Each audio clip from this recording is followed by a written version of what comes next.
Iran's supreme leader, Ayatollah Ali Khamenei, has warned Washington of irreparable consequences if the US becomes directly involved in Israel's military campaign against Tehran.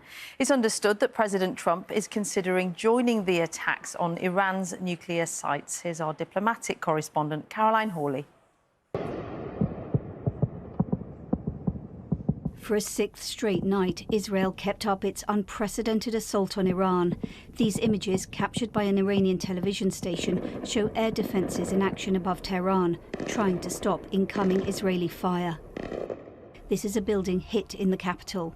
We don't know the exact target, but Israel says that overnight it hit a university linked to Iran's powerful Revolutionary Guards, as well as facilities linked to its missile and nuclear program.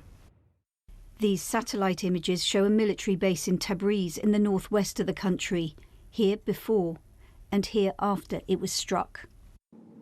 Donald Trump, who left a meeting of G7 leaders early, has called for Iran's unconditional surrender and is reported to be considering joining Israel's strikes on its nuclear facilities.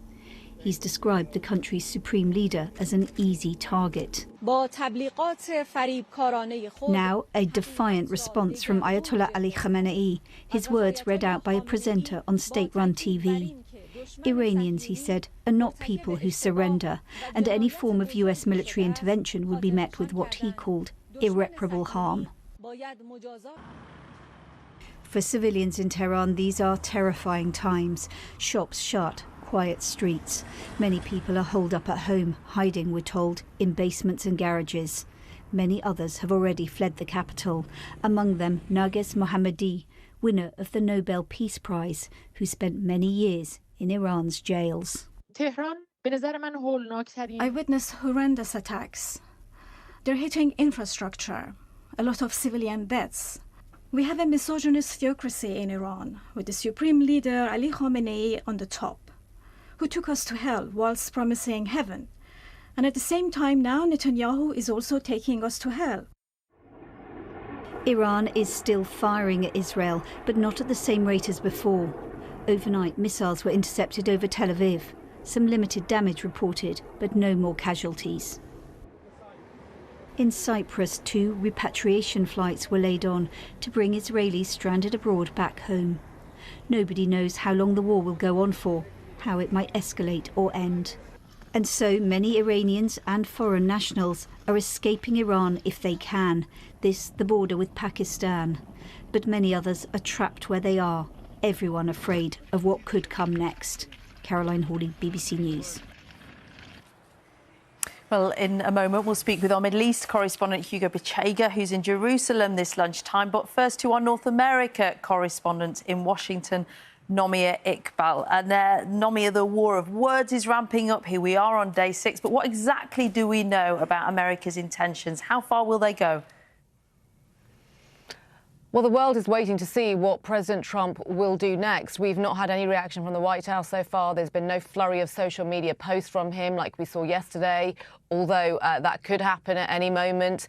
There are reports that the US is leaning towards involvement rather than diplomacy, and that would involve sending US troops to the region to use those bunker buster bombs to destroy Iran's nuclear capabilities deep underground. But make no mistake, if that is what the US does, it is a profoundly defining moment of Trump's presidency, seismic.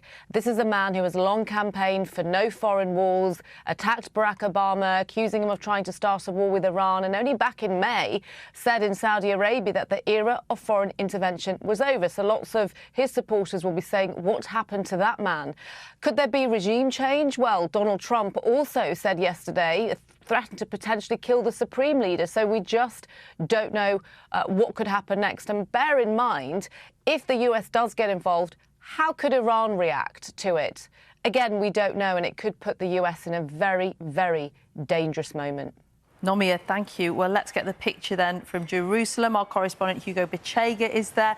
On the ground, Hugo, how will these words have been received, and what's the latest on the conflict from that perspective? Yeah, Nina, so Israel has continued to attack Iran. The military said more than 50 planes hit about 20 targets across Tehran overnight, including weapons production facilities. And on the ground in Iran, we've seen those huge traffic jams of residents trying to flee the city, Tehran, because of fears of an escalation of this conflict. Shortages of petrol and food are being felt. Also, some cash machines are not working. So this is the impact on the population there.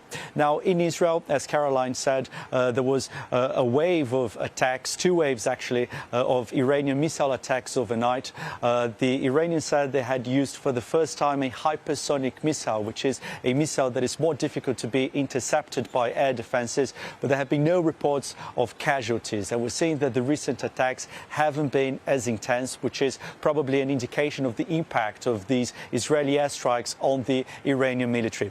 And just moments ago, the Israeli government announced that some of the restrictions that had been imposed because of the war are now being eased. There will be, limited gatherings are now being allowed, but crucially, schools and the airspace remain closed. But this is an indication that the Israeli authorities believe that the threat coming from Iran has diminished. OK, Hugo, in Jerusalem, thank you.